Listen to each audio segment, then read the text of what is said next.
Hi, this is Eric at Frog Valley Tropical Fruit Farm, and this is Florida Natural Farming.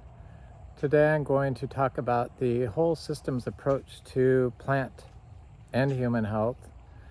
That's where you look at the whole environment to grow food. So you just don't look at NPK or a pest. You don't go the reductionist model for combating plant pest and disease and to promote plant growth. You look at the whole system, so the whole natural system. It's pretty much an indigenous way to look at, human way to look at growing plants. And I first became aware of that when we were a biodynamic certified farm. They look at the whole farm as an organism, and that's how the whole world is. It's a living organism, and everything is connected. And when I realized that everything is connected and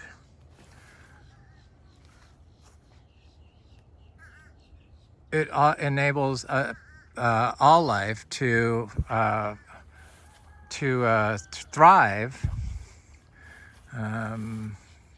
if left alone and not micromanaged by humans, meaning you don't add pollutants and don't overmow and don't overthink how a tree is supposed to grow. And we look at the soil. So the soil basically is the gut of the plant. And in people, there's this renaissance for true root cause of health, or the root cause of disease in humans. And what the functional medicine and naturopaths have determined is, and it's been proven, it's the whole, you have to look at everything. So you have to look at your stressors, you have to have lifestyle modifications of what you're eating, what you're breathing, what you're drinking, who you're hanging around with, what relationships you have. That's the same thing with plants. They just form relationships with biology in the soil and above the soil. And the only way to get a true healthy metabolism in a tree is to focus on the soil and have a connected system. And stuff that disconnects systems are in Florida because we're on sand and it compacts very easy into like a cement bag, and biology cannot move and nutrients cannot move freely through it, and it changes the pH of the soil, is mowing. Mowing is a stressor to plants. That's why I kind of am hesitant to go all gung-ho with syntropic farming. And it seems like the Florida syntropic people, their farms do not resemble the founder of syntropic agriculture, Ernst. His looks more like a natural system, but theirs look more like a controlled install. So they'll have rows of plants, and then they'll have mowed areas around it. And our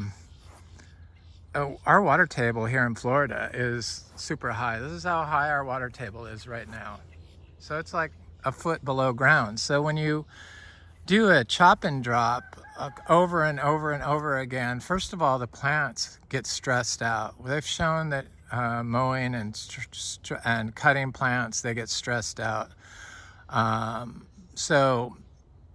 But all that carbon below ground that's sitting in the soil, in an acidic soil, is going to create carbonic acid, which creates a putrefaction below ground. It would have to in high water table areas like Florida. So I'm just not totally sold. I just don't think that our syntropic systems are connected that we're installing here. I think there could be parts of it that I think are important, but I just don't like looking for work. And whenever humans feel like they need to do a lot in order to get production from a food, or they constantly have to spray, or they constantly have to apply nutrients, or they constantly have to apply pesticides, or they have to apply something or do something or chop and drop constantly. That means that something is out of balance in the system, and the whole system is putting carbon into the soil when you leave it alone. This all grew by itself. This is a sign of a healthy system. People don't like it, but that's what it is. And the trees thrive in it. And we don't water here, so our plants are able to get signal to their environment, to the fungi, to deliver the water to them. And with the water, through the fungi, they're getting nutrients. So we don't really worry about applying rock dust and stuff like that. Obviously, if this is the most biodiverse spot in North America, if you have the life in your system, then you have all the nutrients you need. They just need to be recycled, and they need to work together, and you need to have a connected system. So I was reading this great study on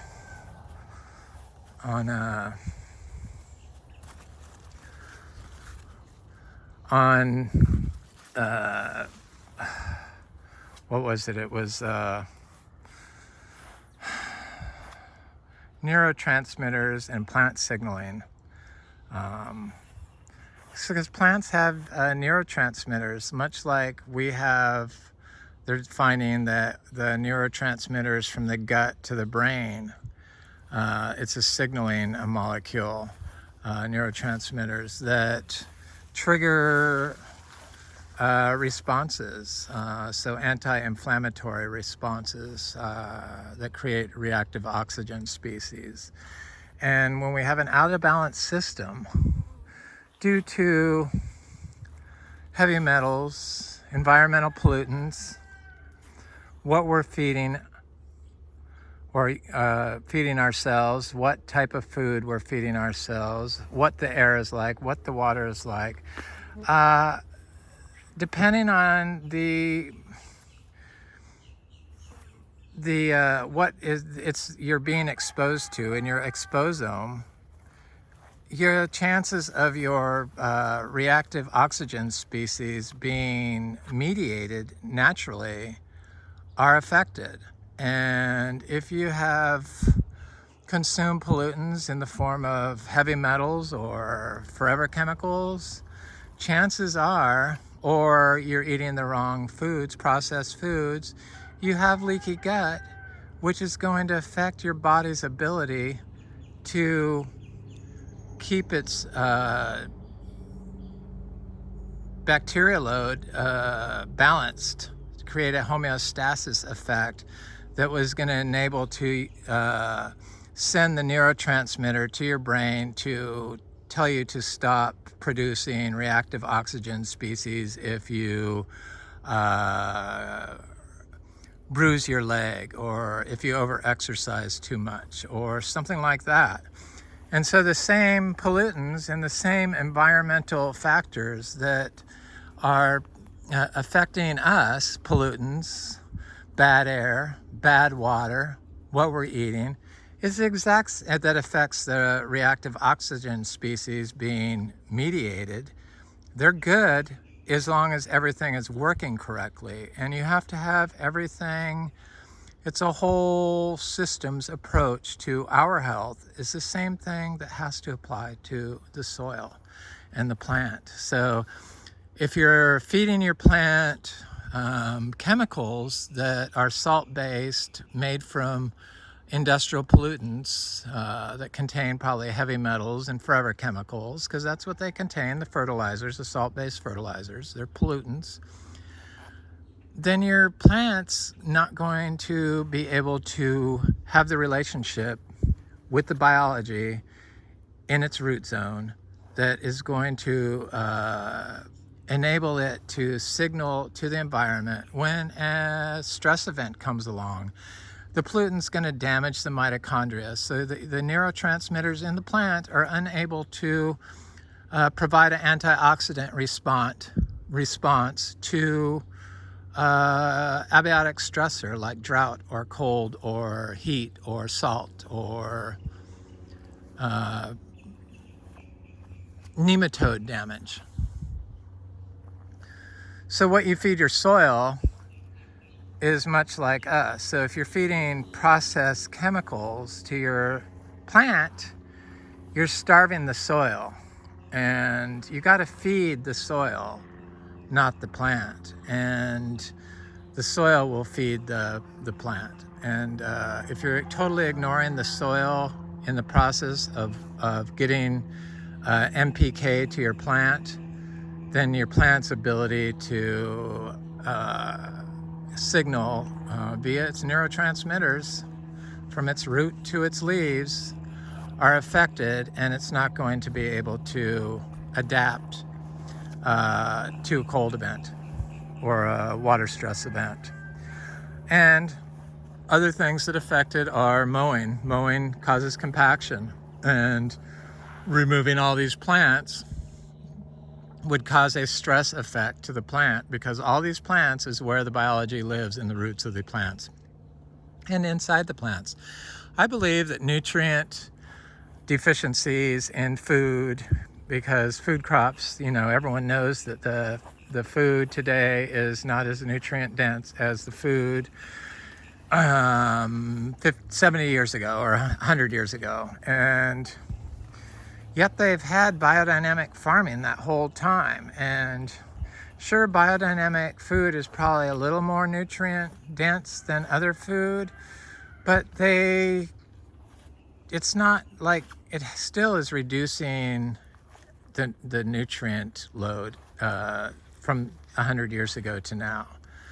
And I don't think that the way we farm is correct. Even the biodynamic farms, they focus on market gardens and disconnected market gardens. Yes, they use compost, but you're not going to have a whole systems approach. So the environment in your system is not going to be a totally healthy lifestyle choice for your plant. For your annual, you can grow annuals very easy with just compost in a disconnected system. You can grow them in pots very easily, much easier than you can grow tree crops in pots. But I know that indigenous cultures would set up farms in clearings, little clearings in forests to grow their vegetables in. And probably if we had strips of forests connected to larger forests and had rows of crops in between those forests, or even if it's fruit tree food forests that were growing naturally, then all the nutrients and all the different molecules would be available for your plant to function optimally, and they would be have a higher nutrient load because the fungi would be in the system and remain there because it's got a perennial food forest system in between your rows of crops. I just feel like we need to have a complete redesign on how we are growing our food, and we need to look to the past, to how indigenous cultures were able to survive so long. And it wasn't because they had huge monocrop farms or had huge market gardens with mowed areas. That's the whole thing with the market gardens. They are all surrounded by mowed areas, and then a lot of them use plastic mulch and stuff. And then any single flood event can come along and carry all their topsoil away. But yet, if they had permanent systems in place of these areas that are now becoming flooded and washing the soil away, because a lot of people like to grow in farms, produce in like low-lying areas that were once riverbeds, but then they don't put any natural barrier that is going to allow the soil to hold together better if it had some perennial tree crops growing in between your farm system adjacent to a river. So we are getting more and more floods, and I think people would be able to just start up better. Not always, of course, and of course if you are starting and you get a flood event and it's still young, it isn't going to be able to adapt. But we need to start adding more nature back into our systems, and all these pollutants that are now in the water and stuff, and the air, that is a major problem. And plastic is a major problem. They're all mitochondria disruptors and disrupt the metabolic health of your plant long term, and its ability to signal and grow and produce hormones that are going to be plant beneficial and growth promoting. I don't know, it's just something to think about. I did that last video on the real estate, and so many people have such strong opinions that, how could you do that, and blah blah blah. It's like, I don't know,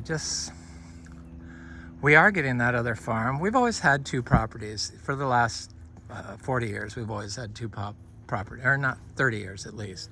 Two properties. We recently sold our second property, and so we don't have to sell this farm in order to buy another one. So thank God, we're lucky. We're old, so we're able to build wealth over time. It didn't come easy. It took a lot of moving and sacrifice. I've sold some incredible properties that most people would probably kill to have. In San Diego, I had an incredible cacti garden, and on 8 acres, and incredible views, incredible house, incredible gardens, and I walked away from it. And in Sonoma County, we had a beautiful 5-acre spot in Sebastopol, which is one of the best areas in Sonoma County, and it was beautiful. And I had a huge rose garden there, and we had our horses.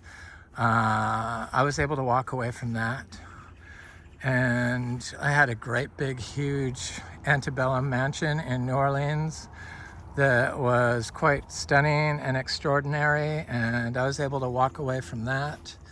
And a 5-story house in downtown Cincinnati that was extraordinary, and I was able to walk away from that. And I have no regrets. I look at it all as part of my chapter of growth, and it all led me to this spot, and this is where I'm at now. And I love this farm. I think it's created my health here, and it's created my knowledge and understanding of all these biological systems. I owe it to this place. That's the only reason why I'm able to understand plant health and plant systems, is because of this place. It made me smarter, definitely made me smarter. But I've never dreamt of this place. And I love the miniature Zebus. That's my heart gets pulled by the miniature Zebus, and the miniature Zebus need a better place, and this place needs less miniature Zebus. So we had to get a cow farm, and I looked and looked and looked and looked, just like I did when I found this place in Vero Beach. But I looked at the entire state for a property all the way up to $2.5 million, and I've looked and I've looked. I don't think anybody looks as much real estate as I do. I always have. And there's only one property that stood out to me, and it's the one we're getting. And it just spoke to me. It's got huge, giant live oak trees, huge forests of them on about 5 acres. And then it's got 15 to 20 or 15 acres, 17 acres of pasture. And they all have little nice barns in each pasture. So 6 pastures with little barns in them.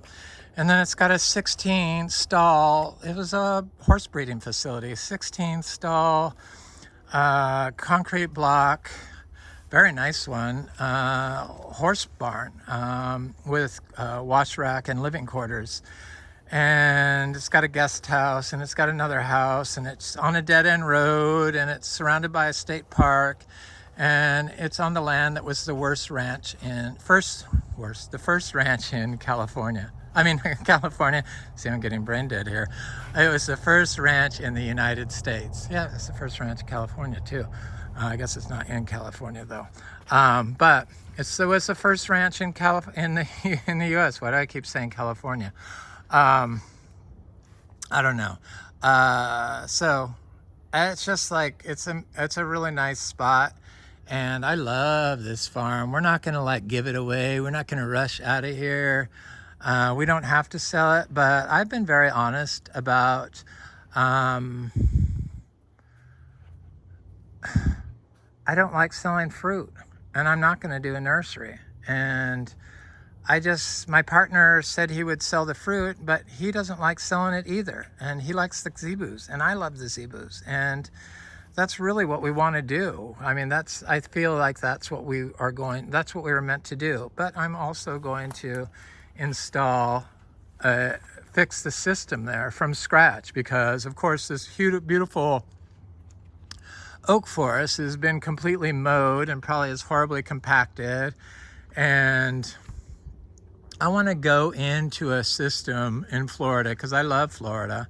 And I think it could be so much. And I think this place could really be brought to the next level that we're buying now. And show from the start what I do. So my friend Troy, mentioned that this could be the most important seed I ever planted. Could have been the seed I planted here. Yeah, it was the seed in my head that was planted by this spot that was the most important seed that was planted. Not the plant, but the seed in my head, the knowledge in my head that this place instilled in me because of the environment, because we focused on the whole system, and it really made me healthy, and it made my partner healthy. And it's a healthy spot, and really it deserves a caretaker that brings it to the next level and provides a new perspective, whether that be a farm vacation rental or a holistic retreat center or a fruit farm. But it's ready for somebody that's willing to take it to the next level. I feel like I've got the foundation started here. I'm always going to be a part of this place unless somebody comes in here and starts digging up all the trees and selling them one by one, which is possible. But if that's the path of this property, so be it. I have no control over it, because it either happens in my lifetime or it happens after my lifetime. And if that's what somebody wants to do, then that's the way it is. But I really doubt that. This is a Monstera Burley Marks flame. It's getting quite large. It's a very nice Monstera, kind of expensive. It's getting very big, and it's looking good. Been very wet here. Very, very wet. So yeah, we look at this whole system, and what I do to one thing, I do to the other. And that's why Biodynamics was such a big influence on me, because they have all this dogma where you do all these biological sprays, horn manure, BD 500, 500 through 508. And they make you do them, and they make you start plants in your own compost, and They make you have a little bit of wild space, I think 10%, maybe it's 15% of your property wild space. But I don't think that's enough. I think the wild space should be 50% minimum. I just firmly believe that. That's what I mean when I say farms need to have a real, there needs to be a real organization on how we grow food. And if we want to keep or turn the tide on producing nutrient-dense food, we're going to have to look back to indigenous cultures and how they did stuff. And we need to look beyond the market garden and compost. And we need to look at the biology and the diversity as the nutrients in a system, and not look to rock dust and compost or NPK. Because mined substances in the form of rock dust or mineral blocks can have a high amount of heavy metals. So a couple of my jackfruit from my friend Gemma, thank you Gemma, did survive and are coming up. Thank you. I hope all of them start coming up. But I was looking at my seedlings over here, and I noticed that, I don't know where it went. Where is it? I noticed that one of my, I'm sure it's a seashore mangosteen, had popped up. Oh, here it is. I know it is. It's right here. Look at it. So the seashore mangosteen, it's huge already, is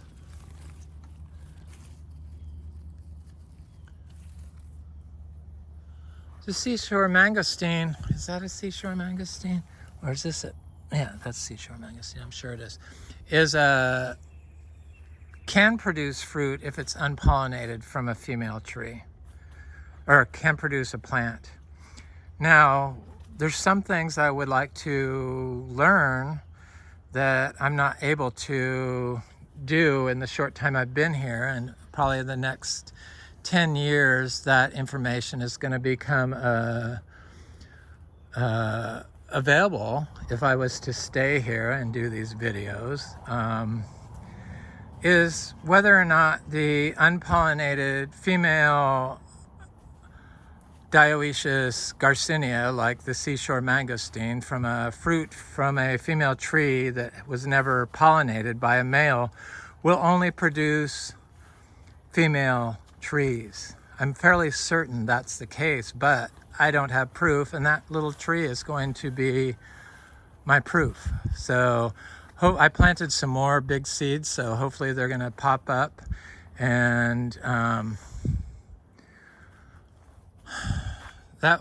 then we'll find out. So I saw that I had some fruit on this citrus over here. So we grow about 15 different types of citrus. I mentioned that I wanted to do citrus because we're going to be zone 9A up at the new place in Citra, Florida, and we close November 7th. And there's a Wampy. It's looking good. But I have a 15 different types of citrus I've been growing from seed here. And I thought for sure this was either sweet orange or kumquat, but now I'm thinking it's a lime, because a fruit developed on this tree over here. This little I finally got a couple of these, other than the Miko lemons, to fruit. Citrus can fruit within about 4 years from seed, if all goes well. Sometimes it's longer. Usually it's longer here. It's been longer on a lot of them. But this tree had a fruit on it, and where'd it go? It fell off, but it had been on there a while. I just assumed that it was this is not greening. This is like, it stayed on the tree too long, but it's a citrus. I mean, it's, of course it's a citrus. Yeah, what's wrong? I haven't been drinking my tea. It's a lime. It's definitely a lime. It's a good lime, but I never bought any lime seeds, so that's the problem with buying seeds. That's why it was supposed to be a kumquat, but they're limes. I don't think, is it a key lime? Maybe. But they are looking like they're ready. So this one looks like it's ready. This one definitely looks like it's ready. It's starting to lighten up. But they're limes. I'm going to pick this one just because I want to see. I could tell it's a lime. It's definitely a lime.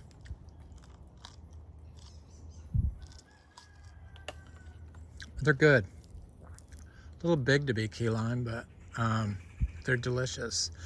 And they're ripen. I didn't know limes, maybe key limes ripen in, some of them ripen in,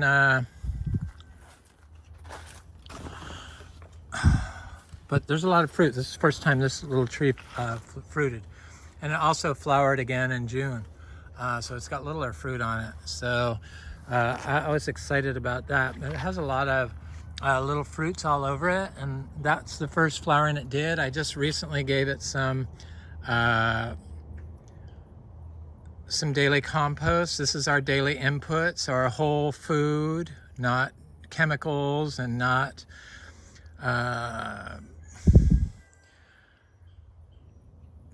chemicals, just a whole food. So it's a probiotic and a prebiotic, the miniature cow manure and the hay for the soil, feeding the soil, not the plant. Because this manure has, a lot of people think that manure has high nitrogen. Cow manure and horse manure has very low available nitrogen, so it has to be processed and converted to plant available nitrogen, and the biology does it. And part of that biology are all these little mushrooms and stuff. So when people say that manure burns plants, that's just not true. That's just like plants competing with each other is not true. So it's just when you have a whole system and you do something like that, or apply the manure, it's like,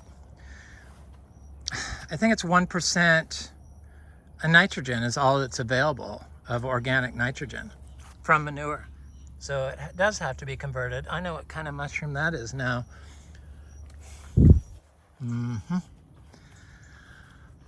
From my mushroom hunting friends. So we're not going to have the input from the cows when we move the cows, but I'm fairly certain that this place is just going to be regenerative now.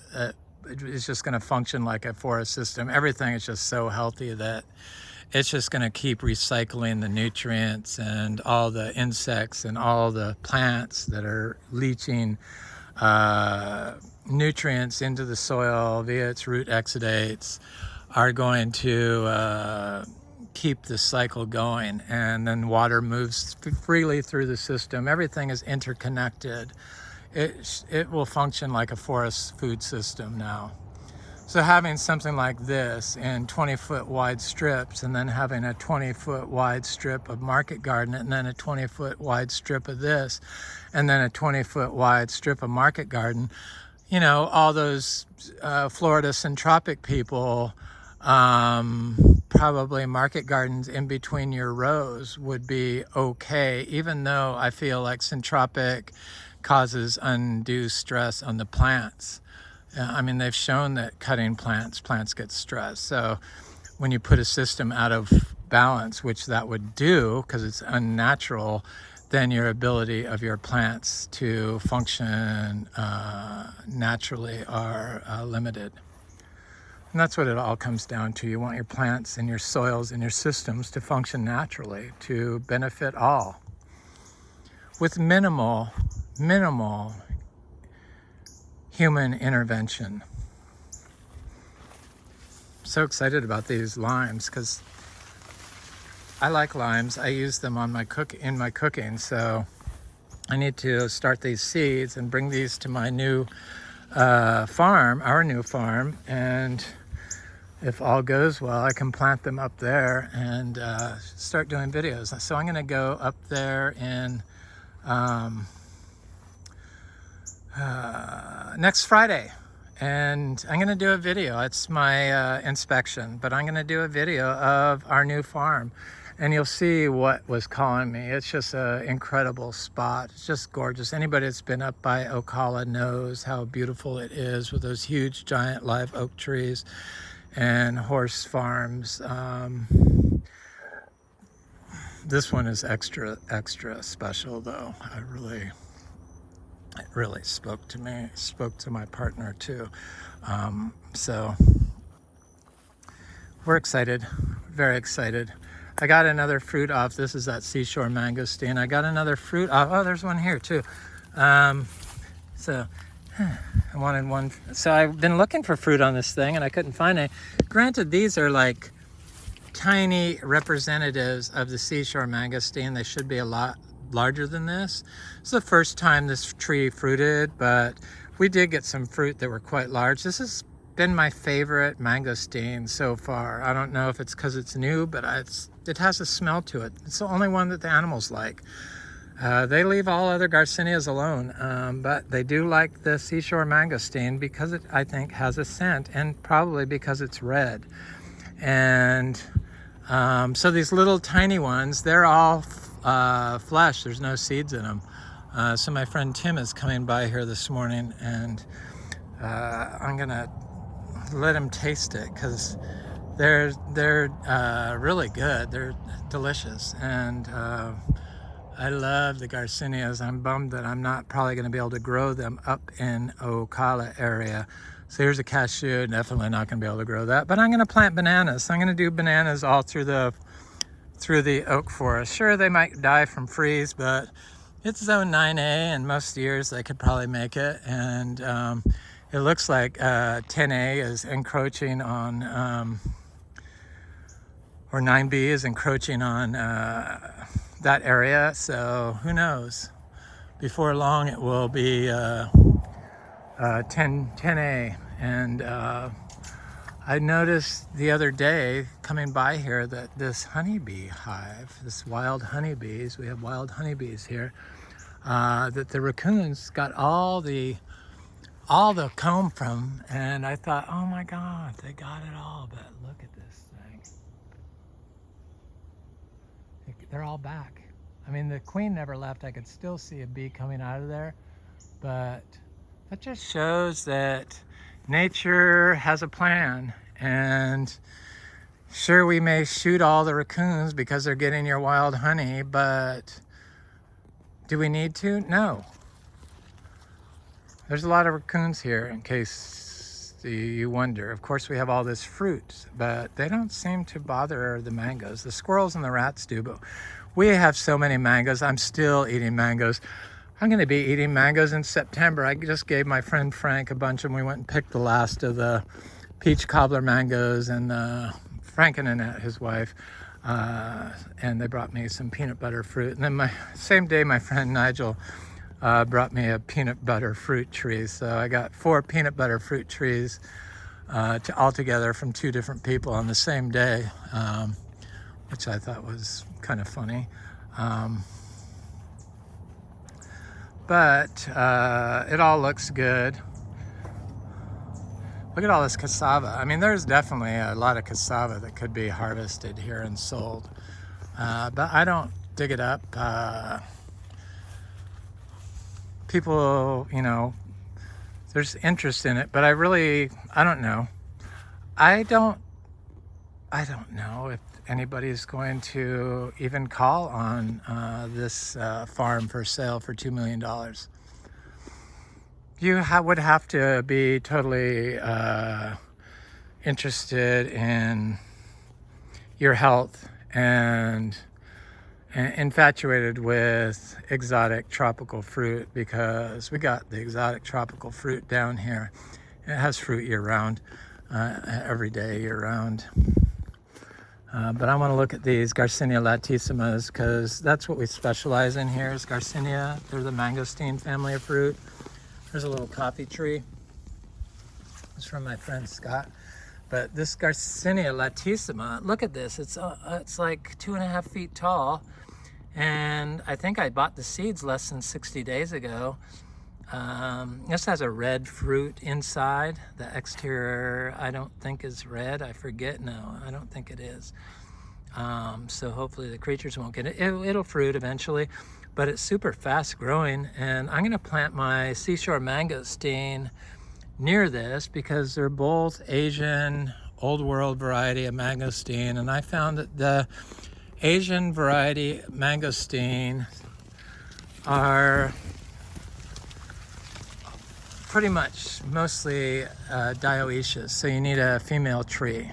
A lot of people say you need a female and a male, but I found that you only need a female tree with the dioecious Garcinias, and chances probably of getting a female tree from the unpollinated female dioecious Garcinia tree are fairly high, but I can't completely say that for sure. These are those Alama trees that my friend Frank gave me. They look great. Anyway, that's my video du jour. Thanks for watching. Please like, share, and subscribe. Leave a comment. I like hearing from people. I get inspired. Somebody did apologize to me for hateful comments that they made on my. When people do that, I usually block their block them from leaving comments, or hide their comments is what it's called. Just because I don't want to entertain it. But I've only had about 5 people that I've had to do that to, but they said they were sorry. They didn't realize I was so passionate. They see now that I'm very passionate about what I do. Yeah, I care about Florida, and I care about people's health. And Florida is an amazing spot, and it needs somebody to speak up and tell people that the whole system can be negatively affected by what you feed your plants and what you apply to your plants, meaning industrial fertilizers. It makes no sense to me that somebody would ever use an anti-biological, so something that kills biology, to grow a plant. But we eat crappy American diets and processed food, which kills our biology, so I guess that's where we get it from. Processed chemicals are processed food for the soil. They rob the plant's natural defense mechanisms and its neurotransmitting capabilities, and affects the overall health of the plant and makes it susceptible to pest and disease, which is why the Florida citrus is in the state it's in, because they fail to see that their management is causing the systemic disease in citrus. Anyway, take a holistic approach to growing food and the world will be a better spot. Thanks again for watching. Have an excellent day.